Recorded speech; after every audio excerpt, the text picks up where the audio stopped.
Good afternoon, ladies and gentlemen, and welcome to another episode of the Daily Friend Wrap. I'm your host, Nicholas Lorimer, today joined by Dr. John Endres. Now, we're going to be talking about what is essentially one big subject today, which is kind of where South Africa is headed, but we're going to be breaking it down into three parts based on three different news stories. So the first one we're going to talk about, it's been in the media for a while. I think I may have made reference to it at some point recently, but I don't think we've actually discussed it on the show, and that is this rather dramatic and evolving story about a number of men who are sort of affiliated with the MK party going off to Russia, where they were recruited, they say, without their knowledge, into the Russian military, and are now begging to be rescued from the front lines of the invasion of Ukraine. These men claim that Duduzile Zuma Sambudla basically promised them that they were going to be doing bodyguard training in Russia, or that there would be some. It's a bit vague. They say bodyguard training, but then they describe like sleeping out in the mountains and preparing weapons and things. So it sounds an awful lot more like military training. But anyway, they went off to Russia. They ended up going to a military training camp, and they found themselves on the front line in it sounds like Donetsk Oblast of the war, and they have found that it is not to their liking, and they have been begging the South African government to rescue them. Now, there's been a lot of different reporting on this. Some suggest that MK seems to have tried through a letter written by Jacob Zuma to get these guys taken away from the front line, in a letter that purports to be him, that was written to the Minister of Defense in Russia. It's not clear if that's genuine or if there was any Russian response to it. And there's now been a lot of anger inside MK, where they have one of the people who facilitated these guys going to Russia told them that they were cowards for complaining so much. There also doesn't seem to be any plan by the South African government to take these guys off of the front lines in Russia. In videos sent to News 24 via their families, 3 unwilling soldiers now stuck in Russian army positions near Donetsk alleged that Zuma Sambudla, whom they trusted, persuaded them to sign contracts written in Russian which they could not understand, and which have now compelled them to fight in the war. She said she would be spending a whole year in Russia doing the same training. She told us about sleeping in the mountains with guns and grenades with her. We saw someone that we know and trusted, so we decided to sign. They said that some of their comrades have disappeared and they have not heard from them again. They took us by bus. We traveled 4 to 5 hours, and we were taken to Ukraine to train with the military group going up, and we were told we were going to the front lines. They were also joined by 2 men from Botswana and 2 from Ghana. They said the Botswanan and the Ghanaians were taken away in August and told they were going on a combat mission. Since then, we have never heard anything about them or from them. So, John, the question, I guess, here is, firstly, what exactly is... Oh, sorry, one more detail I forgot to mention. One of Zuma's other daughters, Zuma Mngube, has laid charges of human trafficking and violations of the Foreign Military Assistance Act against her, I think it's her half-sister, Zuma Sambudla. Saying, among those men who are requesting the South African government are 8 of my family members. So she's laid charges in the Sandton police station. John, what exactly were these MK guys doing? I mean, bodyguard training, but it sounds like they were kind of pretty easily convinced that this was going to be military training. Why is MK sending off its members to fight in a foreign war? Kind of sounds to me like this is either trying to curry favor with the Russian government to get some sort of assistance, or trying to get guys military training to pull off some sort of insurrectional coup in South Africa. What do you make of this story? Yeah, it raises many questions. And I think maybe the first thing we should point out to our listeners is that it is good advice not to sign contracts that you don't understand, especially if they're in a language which you don't speak, which commit you to things that you are unaware of. Especially when you've been promised that the contract is kosher by a politician, which also seems like a bad judgment call. Exactly. So don't do that. Then secondly, I'd speculate about the motivations of the people who went. And I think, they were given reasons that seemed convincing or compelling at the time. Maybe there was a sense of romanticism and adventure involved, where they'd say, we're going to be playing with guns in the mountains. It's going to be awesome. It'll be revolutionary-like. We're going to have so much fun. We'll all be together. We'll have a sense of camaraderie. I and Dudu will be with you in the trenches. It's going to be awesome. And so they sign up to this, and that's what they thought they were going to get. Clearly, it is not what they did get in the end. And now they're stuck in a situation they don't want to be in. So that's, I think, the first perspective from which to look at this. The second perspective from which I'd look at it would be from that of Dudu Zambudla Zuma Zambudla, and asking what her motivation was, right? So I think, firstly, one can say if what is reported here is true, I believe the technical term is it's a dick move. I mean, really, are you going to persuade poor chumps who don't know what they're signing to sign up for a year of fighting a war in a foreign country where they don't even speak the language? I mean, that is really bad if this is true. Wow, seriously. So it's not great, and I don't think it speaks well of her if she really did this.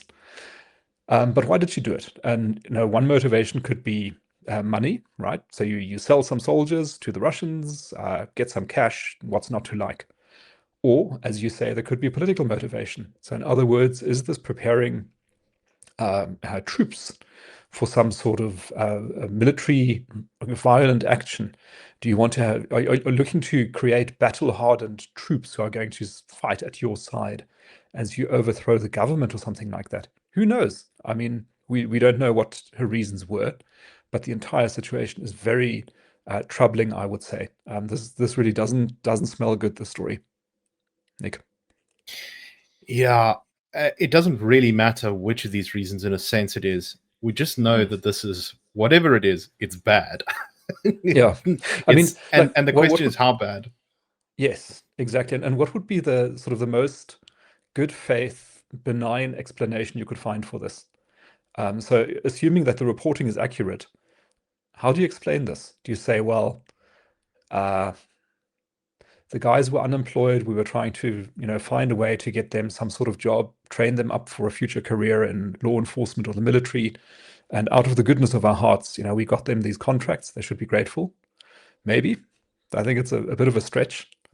Yeah, I don't know how useful for law enforcement hiding in a farmhouse from Ukrainian FPV drones is going to be for your future career prospects. But maybe I just don't understand these things very well. Well, exactly, but it's kind of hard to think of a good explanation that doesn't smell fishy.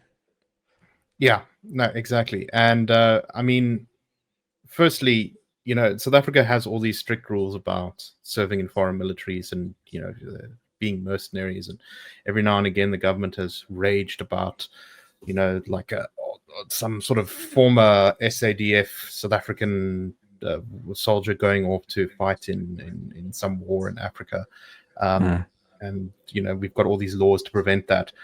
I mean, this clearly seems like a violation of that stuff, right? So at the very least, there should be investigations into it from the government side there. But also, it's just it seems like, and recently Zuma was in Burkina Faso for unknown reasons. One wonders, to what degree MK is trying very aggressively to run its own foreign policy. Well, that's another question. Do we think that the party was aware of this? So was this Dudu Zuma sort of going off on her own doing this, or was this with the blessings of Party HQ? Was it with the blessings of Jacob Zuma? We don't know. If it was with the knowledge of the party, then it makes it look even worse. Indeed. And I suspect he was probably told at some point, because he seems to have knowledge of most things. And when he's not in the loop, he gets very upset and acts very decisively, very quickly. As he, when Colleen Makavule was removed as the chief whip of MK, apparently this was without his blessing. He was very quick to return to the country and rectify things. So, yeah, it's difficult to imagine that this did not happen with his blessing, considering how much power he has over the party. At the same time, there's been an ominous development. A person was killed in Soweto over the weekend when there was a clash between members of the MK party and the IFP around a hostel. This is a very old story, unfortunately. In the 90s, of course, the country, particularly Soweto, was really ravaged by this horrible violence centered around hostels and the townships, and the fighting between IFP and ANC supporters. Apparently, MK was trying to do some sort of rally at a hostel, and what was described by MK as a hostel in Duna tried to cut the power. Then one of the MK members laid charges against this guy, and then when he got home, he was shot dead. And that seems to be what. So we don't know for sure that it was an IFP member, but it's the MK is certainly blaming the IFP, and it is obviously not great. John, how do you think this sort of fits into the picture here? MK. I mean, maybe this is why they were trying to go to military training. Maybe, and as you said, it evokes memories of bad times in South African history. And there was a lot of violence between the ANC and IFP in the run-up to the 1994 election. Lots of people got killed, and there was also a lot of violence in the hostels, where some hostels were Zulu-dominated in the Gauteng area, and there was lots of conflict between those hostels and ANC supporters. So this is not a very nice memory to go back to. I do wonder, however, whether this doesn't cut both ways. So I've been having reports about MK using intimidation tactics in various constituencies and local government, trying to get their candidates to be accepted and to intimidate the opposition candidates from standing in elections or from being active. And so MK, I'm not sure, is entirely innocent of intimidation tactics. Though, of course, it is to be regretted. According to MK, their former leader in Mpumalanga plotted to assassinate another member of the party. So this is not terribly surprising news. Okay, so all that in mind that we've just talked about with MK, DA Federal Chairperson Helen Zille was recently giving an interview, and she gave it to, I think it was Bloomberg, where she made this comment: "I'm not confident that the government of national unity will last until 2029. There's got to be a change of ANC leadership before then in 2027, and there are a whole lot of people in the ANC who don't want it to last." The idea is that the ANC will break the alliance with the DA and sign up with either the EFF or the MK. And John, I guess it's worth speculating a little bit on what exactly this would mean for the country. If the GNU breaks down, who is the ANC going to go into coalition with? We've just talked about how MK is a chaotic, swarming nightmare of mess and dodgy stuff. It seems to me like the ANC would be much keener on getting into bed with the EFF, which is currently in a weak position and needs, maybe a little bit of a boost to itself. And that'll give the ANC and the EFF, I think, 198 seats in parliament. You need, 201 for a majority. So then any of their other GNU coalition partners, the PAC, Rise Mzansi, the Patriotic Alliance, Action SA, whoever could be brought on board to make that a stable government. What do you make of that? And, what's going to happen then? Is the country, are investors going to flee? Is the bond market going to fall over? What do you think? Yeah, I think that is what was going to happen. The ANC, I think, does have several options, right? So if it kicks the DA out, which is sort of the big change that I think could happen, it could get into a coalition with the EFF or with MK or with both, or run a minority government, or I think try to bring on board some of those smaller parties like Action SA that stayed out of the GNU. So there's various ways to majority as well as minority government that could work. But I think that all of those options are going to be relatively unstable and quite unpleasant for the ANC. So if they build a majority with lots of small parties, there will be multiple small parties that each individually can hold a gun to the ANC's head and bring down the government anytime they choose. So it's going to be very awkward governing that way. You can just imagine the kinds of concessions that will be extracted from the ANC on this basis. I think if they work with MK, having seen how they've operated over the past year, internally very chaotic, sort of ruled by Jacob Zuma, I think, but with an unbelievable turnover of leadership, as well as MPs. Maybe the ANC could work with those people, but I think it's not going to be easy.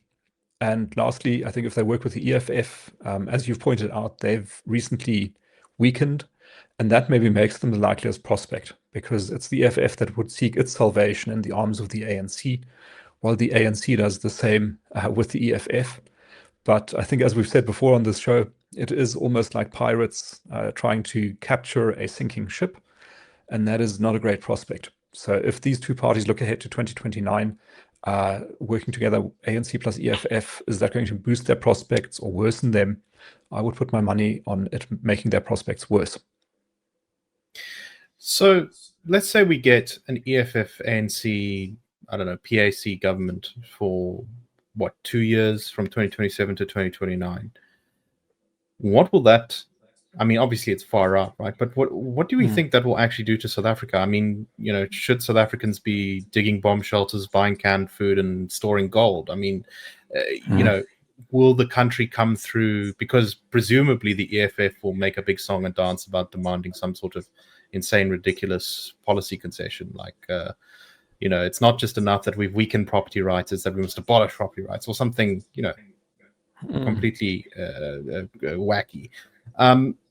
Is that likely? And if so, what will be the reaction from the markets, do you think? No, I think market reaction, I think, would be quite negative. And that is true probably even if these two parties decided to try to be sensible and not to do too many crazy things. But I think the expectation is really loaded against them, in the sense already the United States thinks that South Africa is run by a left-wing bunch of racial nationalists. It probably thinks that the DA is a slight countervailing force to that, sort of keeping a bit of sense within the government. If that departs and is replaced with a more radical party like the EFF, I'm pretty sure that the Americans are going to look at South Africa far more critically. Most investors, hard-nosed investors who are having to invest their own money or their investors' money, are also going to be worried about it. And so what I would expect to see happening, even if large-scale expropriations didn't start on day one, is for the currency to weaken, for bond yields to go up, for country risk to go up, and for a whole bunch of people to get very nervous about the prospects of the country.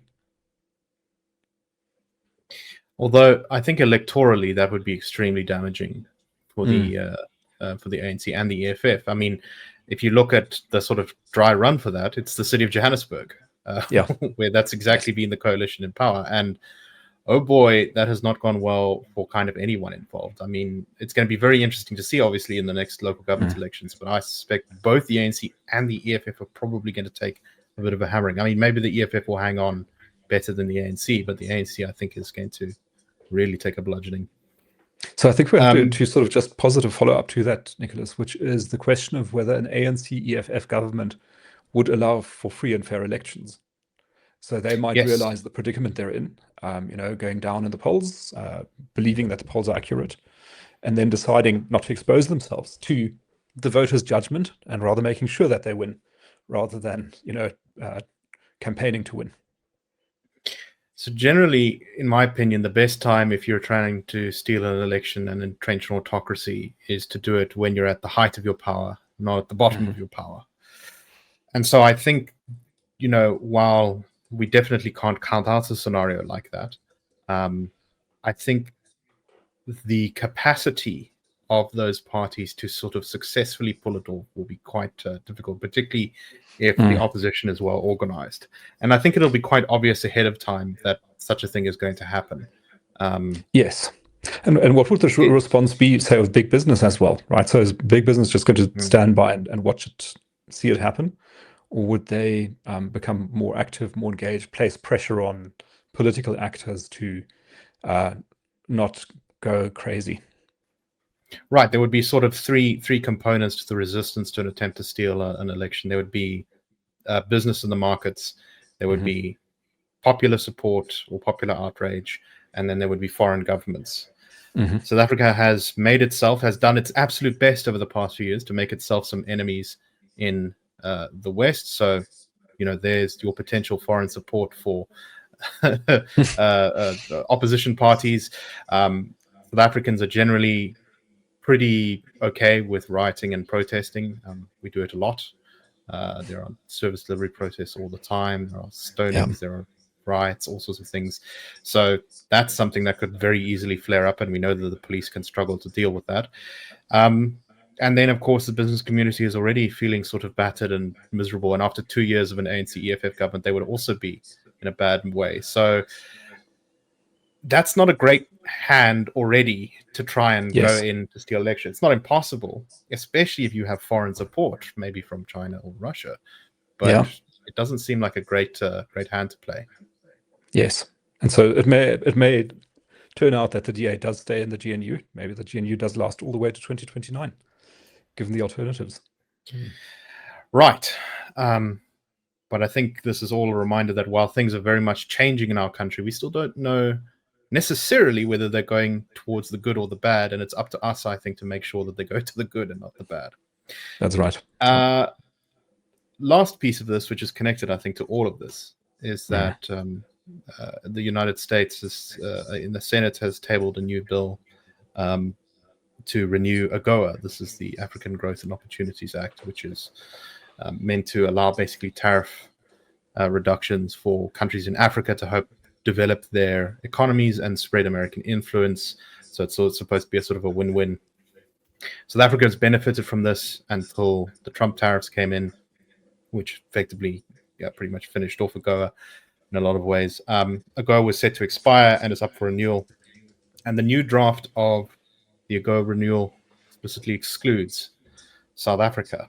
Now, this thing isn't law and it hasn't gone through the final process yet, but considering the US just generally seems to not be too keen on South Africa right now, and this is, while I think this is mainly being driven by the Trump administration, there are, Senate Republicans, House Republicans, and even a few Democrats who are not too keen on South Africa at the moment either, for a number of reasons, one of which being the International Criminal Court case against Israel. But John, I mean, what do you make of this? I think it's very unlikely we're going to ever get back into AGOA, or at least not under the current government. Yeah, I mean, so I was in the US last 2 weeks, and some of the people I spoke to, I think, did make it quite clear that they would like to see South Africa being wildly successful. It's not that they want us to go down in flames or they're trying to harm us. They want pretty much what we want at the IRR. We want an investment frenzy for South Africa. We want this place to boom. We want the economy to shoot the lights out. And the Americans want that as well.